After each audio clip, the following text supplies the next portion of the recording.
Hello everyone, commerce अध्ययन में हम देखने वाले हैं कैश फ्लो स्टेटमेंट में cash flow meaning, objectives, uses and limitations of cash flow statement. Cash flow statement end fund flow statement में क्या डिफरेंसेस होता है, वो एक दूसरे से किस तरह से अलग हैं, इस पर वीडियो बन चुका है। सो उस वीडियो का लिंक जो है वो आपको आई बटन पर मिल जाएगा या आप डिस्क्रिप्शन बॉक्स में भी जा करके देख सकते हैं उस वीडियो को। इस वीडियो में हम मीनिंग और डेफिनेशन की बात करेंगे, तो चलिए स्टार्ट करते हैं वीडियो को और देखते हैं क्या मीनिंग, ऑब्जेक्टिव्स और लिमिटेशंस हैं कैश फ्लो स्टेटमेंट की। सो मीनिंग की बात करें यहाँ पर, तो a cash flow statement is a statement showing inflows. Inflow means receipt, जो भी पैसा बिजनेस में आता है उससे मतलब है यहाँ पर कैश फॉर्म में आएगा। एंड आउटफ्लो मीन्स पेमेंट, जो पैसा अब जब पेमेंट करते हैं तो कैश बाहर जाता है, उसकी बात हो रही है। Of cash during a particular period of time. ठीक है, तो यहाँ पर कैश फ्लो की बात करें तो कैश फ्लो स्टेटमेंट जो होता है एक ऐसा स्टेटमेंट होता है जिसमें कैश का ही रिकॉर्ड रखा जाता है। अगर कैश का इनफ्लो हुआ है मीन्स अगर कैश बिजनेस में आई है तो उसको रिकॉर्ड किया जाता है, और अगर कैश बिजनेस से बाहर गई है, पेमेंट किया गया है कैश के थ्रू, तो उसको रिकॉर्ड करके यहाँ पर रखा जाता है एक पर्टिकुलर पीरियड का। ठीक है, समझ में आ गया होगा। कैश फ्लो स्टेटमेंट में कैश से रिगार्डिंग चीज़ें शामिल की जाती हैं। Objectives of cash flow statement की बात करें, so first point is to ascertain the source of cash and cash equivalents from operating activities, investing and financing activities of the enterprise. यहाँ पर अगर बात करें हम, जैसा कि कैश फ्लो स्टेटमेंट आपको समझ में आ गया, कैश फ्लो स्टेटमेंट क्या होता है। ठीक है, जैसा कि बताया कि कैश से ही रिलेटेड सारी चीज़ें यहाँ पर शो की जाती हैं। जितने भी कैश आइटम्स होते हैं उनको शो किया जाता है यहाँ पर, और कितना आउटफ्लो हुआ है, कितना इनफ्लो हुआ है, ये सारी चीज़ें वहाँ पर रिकॉर्ड की जाती हैं। ठीक है, और उसके बाद पता किया जाता है कि कैश बैलेंस पे क्या इम्पैक्ट आया है। ठीक, अब अगर बात करें ऑब्जेक्टिव्स की, तो ऑब्जेक्टिव्स का यहाँ पर कहने का मतलब है, यहाँ पे सोर्सेस का मतलब रिसिप्ट से है, जहाँ जहाँ से पैसे आएंगे। यहाँ पे क्या रहना, फ्रॉम, कहाँ से पैसे आएंगे। तो सोर्सेस वो सोर्सेस जहाँ से आपको पैसे रिसीव हो रहे हैं, समझ गए ना। यहाँ पे रिसिप्ट ब्रैकेट में कर सकते थे आप। ठीक है, किससे मतलब है, यहाँ पे रिसिप्ट से मतलब है। तो वो चीज़ें निर्धारित की जाती हैं कि कैश फॉर्म या कैश इक्विवेलेंट्स का क्या मतलब है कि कैश या कैश में जिसको आप इजीली कन्वर्ट कर सकें। लाइक स्टॉक होता है, स्टॉक को आप सेल करके उसको कैश में कन्वर्ट कर सकते हैं। ठीक है, बीआर होता है, बीआर को आप चेक है तो चेक का पेमेंट लेकर के उसको कैश फॉर्म में कन्वर्ट कर सकते हैं। ठीक है, तो इस तरीके से क्या होता है कि ऐसे सोर्सेज जहाँ से पैसे आते हैं, कैश आती है, किन किन सोर्सेज से आ सकती है, ऐसी कौन सी एक्टिविटीज़ हैं जो इंटरप्राइज में या बिजनेस में की जाती हैं। तो वो एक होती है ऑपरेटिंग एक्टिविटीज़। ऑपरेटिंग एक्टिविटीज़ जो डेली बेसिस पे काम किए जाते हैं। इन्वेस्टिंग एक्टिविटीज़, जैसे कहीं पैसा कुछ इन्वेस्ट किया गया, वहाँ पे पैसा लगाया गया है, वहाँ से पैसा आया है इन्वेस्टमेंट के थ्रू, ये सारी चीज़ें। फाइनेंसिंग एक्टिविटीज़, जो फाइनेंस से रिलेटेड होती हैं सारी चीज़ें, तो यहाँ से आपको रिसीव हो सकता है अमाउंट ऑफ द इंटरप्राइज। तो यहाँ से रिसिप्ट जमा की, ऑपरेटिंग एक्टिविटीज़ से कितना कैश का इनफ्लो हुआ है, पैसे रिसीव हुए हैं, कैश रिसीव हुआ है। इन्वेस्टिंग एक्टिविटीज़ से कितना अमाउंट रिसीव है, फाइनेंशियल एक्टिविटीज़ से कितना अमाउंट रिसीव हुआ है। तो ये ऑब्जेक्टिव होता है, ये उद्देश्य होता है जानना कि किस एक्टिविटी से, पर्टिकुलर एक्टिविटीज़ से कितना कैश का इनफ्लो फॉर्म में हुआ है, और वो कौन बताता है, कैश फ्लो स्टेटमेंट बताता है। To ascertain the payments of cash and cash equivalents under operating, investing and financing activities of the enterprise. Payment का मतलब है कि जो भी कैश का फ्लो आउटसाइड हुआ है, मीन्स आउटफ्लो। ठीक है, जब आप पेमेंट्स करते हैं तो कैश बाहर जाती है इंटरप्राइज से या बिजनेस से, तो ऐसे में ये भी डिसाइड करना, निर्धारित करना कि कितना कैश बाहर गया है।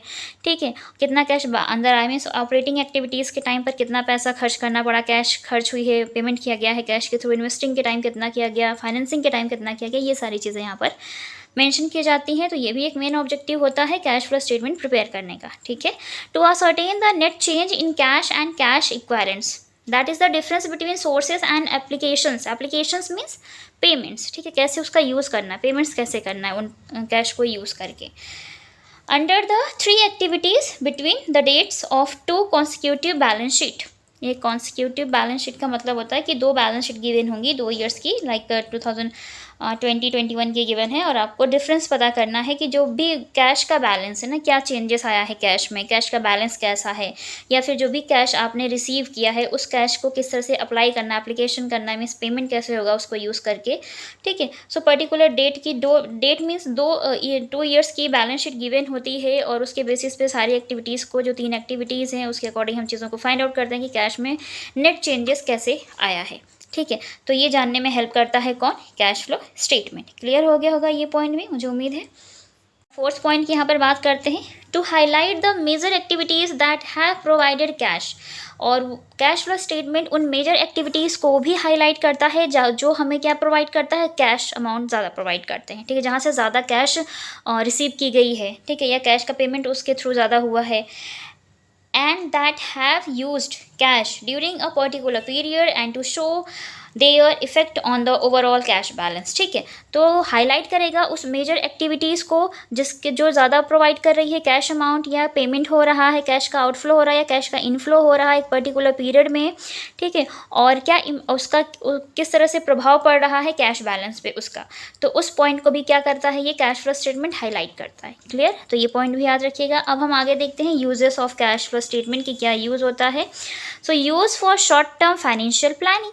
हम सभी को पता है जब भी कोई भी बिजनेस ऑर्गेनाइजेशन होता है तो वो अपनी फाइनेंशियल प्लानिंग ज़रूर करते हैं। फाइनेंशियल प्लानिंग करने के लिए उनके पास फाइनेंशियल स्टेटमेंट्स का होना इंपॉर्टेंट है, ठीक है। तो कैश फ्लो स्टेटमेंट एक ऐसा स्टेटमेंट होता है जिसके थ्रू वो अपनी प्लानिंग के लिए, फाइनेंशियल प्लानिंग के लिए आइडियाज़ ले सकते हैं, क्योंकि उनके पास एक ओवरव्यू होता है ना कैश के रिगार्डिंग, कि उनके पास इतनी मात्रा में कैश है या इतना कैश रिसीव होना है इतने टाइम पे, या कैश रिसीव हुआ है हमारा, कैश के थ्रू इतना पेमेंट हुआ है।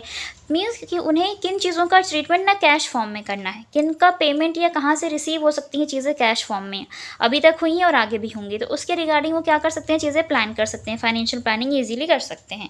तो वहाँ पर भी क्या होता है, ये बहुत ज़्यादा लाभदायक होता है, यूज़फुल होता है। Useful in preparing the cash budget.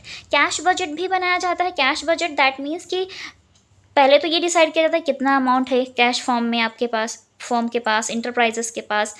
अब उस कैश का यूटिलाइजेशन कैसे करना है, मीन्स पेमेंट कहाँ कहाँ कैश को यूज़ करके करना है, ये सारी चीज़ें, तो इसको भी प्रिपेयर करने में बहुत ज़्यादा हेल्प मिलती है कैश बजट को बनाने में, कैश फ्लो स्टेटमेंट के माध्यम से, ठीक है। Comparison with the cash budget. अब कैश फ्लो स्टेटमेंट का कंपैरिजन किया जा सकता है कैश बजट के साथ, क्योंकि कैश फ्लो स्टेटमेंट में जितनी ज़्यादा कैश रिसीव हुई है, कितना अमाउंट कैश पेमेंट किया गया है, ये सारी चीज़ें होती हैं, और वही चीज़ें कैश बजट में भी होती हैं। तो एक दूसरे को कंपेयर करके देखा जा सकता है कि कहाँ पर क्या चीज़ें हैं और कैसी हैं, कहाँ पर ज़्यादा अमाउंट हमने शो किया, कहाँ पर कम अमाउंट शो किया गया, ठीक है। क्या बेस्ट हमें एक ओवरव्यू दे रहा है इंटरप्राइज के रिगार्डिंग या बिजनेस के regarding. Next point is study of the trend of cash receipts and payments. अब अगर ट्रेंड की बात करें तो बहुत सारा ट्रेंड होता है ना, अलग अलग चलता रहता है कि रिसिप्ट्स कहाँ से, पेमेंट कैसे होनी है, तो कैश फ्लो स्टेटमेंट ये आपको आसानी से प्रोवाइड करता है, आप चेक कर सकते हैं कैश फ्लो स्टेटमेंट के थ्रू, तो यहाँ पर बहुत ज़्यादा यूजफुल होता है। फिर it explains the deviation of cash from earnings. Deviation की बात करें तो ऐसे बहुत सारे अलग अलग डिफरेंट सोर्सेज होते हैं जहाँ से कैश जो होती है वहाँ से उसकी अर्निंग होती है, ठीक है, आप वहाँ से अर्न कर सकते हैं कैश को। तो ये सारी चीज़ें भी यहाँ बहुत ज़्यादा इंपॉर्टेंट है। स्टॉक को सेल करके आप चीज़ें मतलब कैश कलेक्ट कर सकते हैं, कहीं से लोन अमाउंट लेकर कैश कलेक्ट कर सकते हैं, ये सारी चीज़ें आ जाती हैं। तो डिफरेंट अर्निंग सोर्सेज हो सकते हैं deviation. And helpful in ascertaining cash flow from various activities separately. और वेरियस एक्टिविटीज़ सब की हर एक एक्टिविटीज़, जैसे कि आपको 30 एक्टिविटीज़ मालूम है, financing activities, operating activities and investing activities, तो किन सोर्सेज से कितना अमाउंट कहाँ पर आपको मतलब रिसीव हुआ है, पेमेंट किया गया है, वो आसानी से क्या कर सकते हैं, असर्टेन कर सकते हैं, उसका निर्धारण कर सकते हैं। तो यहाँ पर भी बहुत ज़्यादा हेल्पफुल होता है, ठीक है। Helpful in making dividend decisions. Dividend decision समझते हैं, जितनी भी कंपनीज एंटरप्राइजेस होते हैं उनके अपने कुछ शेयर्स होते हैं और जो शेयर होल्डर्स होते हैं उनको डिविडेंड प्रोवाइड किया जाता है। तो अगर कंपनी के पास cash flow means liquid asset ज़्यादा होगी, कैश फ्लो ज़्यादा होगी, तो वो अब डिविडेंड का जो रेट है वो अच्छे से डिसाइड कर पाएंगे और अपने जो भी शेयर होल्डर्स हैं उनको डिविडेंड अमाउंट अच्छा पे कर सकते हैं, ठीक है। और यहाँ पर डेविएशन का मतलब था ना ये वाला पॉइंट, डेविएशन जैसे कि चेंजेस बहुत सारा हो सकता है ना, प्रॉफिट और लॉस, तो वो उसके अकॉर्डिंग में चीज़ें डिसाइड की जा सकती हैं कि कितना ज़्यादा प्रॉफिट हो रहा है, कितना ज़्यादा लॉस हो रहा है कंपनी या फर्म को, ठीक है। फिर test for the managerial decisions. Managerial decisions की बात करें यहाँ पर, तो जो भी मैनेजमेंट डिपार्टमेंट होता है वो आसानी से मैनेजेरियल डिसीजन लेने के लिए कैश फ्लो स्टेटमेंट की हेल्प ले सकते हैं। इसके थ्रू टेस्ट कर सकते हैं चीज़ों को कि क्या क्या कैसे बेटर होंगी, ऐसी कौन सी सिचुएशन है जो कंपनी के फेवर में हो सकती हैं, एंटरप्राइज के फेवर में होंगी, और उसके बेसिस पे वो डिसीजन ले पाएंगे। यूज़फुल टू आउटसाइडर्स की बात करें तो जितने भी इन्वेस्टर्स, लैंडर्स, बैंकर्स होते हैं, कंज्यूमर्स होते हैं, उनको हेल्प हो जाती है कैश फ्लो स्टेटमेंट के थ्रू। तो वो एक ओवरव्यू ले सकते हैं कि किसी भी फॉर्म की, बिजनेस की क्या कंडीशन है, सिचुएशन है, फाइनेंशियल कंडीशन क्या है, कैश किस फॉर्म में है उनके पास अवेलेबल है, ठीक है। तो वो इस तरीके से चेक कर सकते हैं। कौन? आउटसाइडर्स, जैसे कि इन्वेस्टर्स होते हैं, बैंकर्स होते हैं, लैंडर्स होते हैं, जो भी जहाँ से भी आप जो आपके लिए हेल्पफुल होते हैं, ठीक है, वो लोग आ जाते हैं यहाँ पर। अब अगर बात करें limitation of cash flow statement की, तो हम उसके बात कर लेते हैं। सो first point is not suitable for judging the liquidity. अब यहाँ पर बात करें सूटेबल, यहाँ पे बोल रहा है कि ये सूटेबल नहीं होता है लिक्विडिटी को जज करने के लिए, क्योंकि हम सभी को पता है कि लिक्विडिटी में सिर्फ कैश ही नहीं आता, कैश अमाउंट नहीं आते, कैश इक्विवेलेंट्स भी आ सकते हैं कभी कभी। तो इस पॉइंट का भी ध्यान रखना होता है, ठीक है, कि सिर्फ कैश के बेसिस पर आप किसी भी बिजनेस की लिक्विडिटी को जज नहीं कर सकते, उसमें और भी बहुत सारी चीज़ें आती हैं, उसका ध्यान रखना पड़ता है। तो ये एक लिमिट हो गई है, ठीक है। पॉसिबिलिटी ऑफ विंडो ड्रेसिंग, यहाँ पर अगर बात करें कैश फ्लो स्टेटमेंट में पॉसिबिलिटी बहुत ज़्यादा होती है विंडो ड्रेसिंग। विंडो ड्रेसिंग मैंने पिछले वीडियो में डिस्कस किया था, क्या होता है विंडो ड्रेसिंग। विंडो ड्रेसिंग एक ऐसी सिचुएशन होती है, एक ऐसी कंडीशन होती है जहाँ पर जो बिज़नेस होता है या जो भी कंपनीज़ होती हैं, इंटरप्राइज होते हैं, वो क्या शो करते हैं कि दिखावा करते हैं एक तरीके से कि उनकी जो फाइनेंशियल कंडीशन है ना वो बहुत अच्छी है, जबकि वो उतनी अच्छी नहीं होती है। वो दिखावा इसलिए करते हैं अच्छा होने की, ताकि जो इन्वेस्टर्स हैं उन पर यकीन कर पाएँ और फिर उनमें पैसे इन्वेस्ट कर सकें उन पर, ठीक है, इसलिए विंडो ड्रेसिंग। तो जो कैश फ्लो स्टेटमेंट है यहाँ पर इसकी पॉसिबिलिटीज़ ज़्यादा हो जाती है, जबकि वर्किंग कैपिटल में ऐसा नहीं होता है, या फंड फ्लो स्टेटमेंट में ये चीज़ बहुत कम होती है। मैंने फंड फ्लो स्टेटमेंट में जो डिफरेंस दोनों बताया, तो वहाँ पर ये पॉइंट मैंने शामिल भी किया है, तो आप उसको ज़रूर देखिएगा। It ignores non cash transaction, हम सभी को पता है कैश फ्लो स्टेटमेंट अपने नेम से ही प्रेजेंट करता है कि यहाँ पर जो भी ट्रांजेक्शन्स रिकॉर्ड किए जाएंगे वो कैश बेसिस होने चाहिए, ठीक है, कैश का इनफ्लो आउटफ्लो होगा तो कैश फॉर्म में होगा। यहाँ पे नॉन कैश आइटम्स को इग्नोर कर दिया जाता है, इग्नोर किया जाता है, यहाँ पर उन ट्रांजेक्शन्स को रिकॉर्ड नहीं किया जाएगा, ठीक है। If ignores the accrual concept of accounting, हम सभी को पता है कि अकाउंटिंग कॉन्सेप्ट में एक कॉन्सेप्ट ऐसा है जो कि है अक्रूवल कॉन्सेप्ट, तो इसको भी इग्नोर किया जाता है, अक्रूवल कॉन्सेप्ट को भी, क्योंकि यहाँ पर बहुत सारी चीज़ें ऑन क्रेडिट बेसिस होती हैं, क्रेडिट बेस्ड होती हैं, तो इसको यहाँ पर इग्नोर कर दिया जाता है। Not substitute for an income statement, अब कैश फ्लो स्टेटमेंट की बात करें तो ये सिर्फ ऐसा नहीं है कि इसका कोई अब सब्सटीट्यूट नहीं है, ठीक है। कैश फ्लो स्टेटमेंट का अगर बात करें तो इनकम जो नकद विवरण होता है किसी भी एंटरप्राइज का, उसके लिए सब्सटीट्यूट नहीं है। हिस्टोरिकल इन नेचर की बात करें तो हम सभी को पता है कि जो भी आप ये कैश फ्लो स्टेटमेंट बनाते हैं ना, ये हिस्टोरिकल बेस्ड होता है, मीन्स जो भी आपके पास पास्ट रिकॉर्ड होता है इंटरप्राइज का, उसके अकॉर्डिंग ही तो बनाते हैं। जो पास्ट ईयर की बैलेंस शीट गिवन होती है उसके बेसिस पर ही हम कैश फ्लो स्टेटमेंट प्रिपेयर करते हैं। तो हिस्टोरिकल इन नेचर, इसका नेचर कैसा, हिस्टोरिकल है।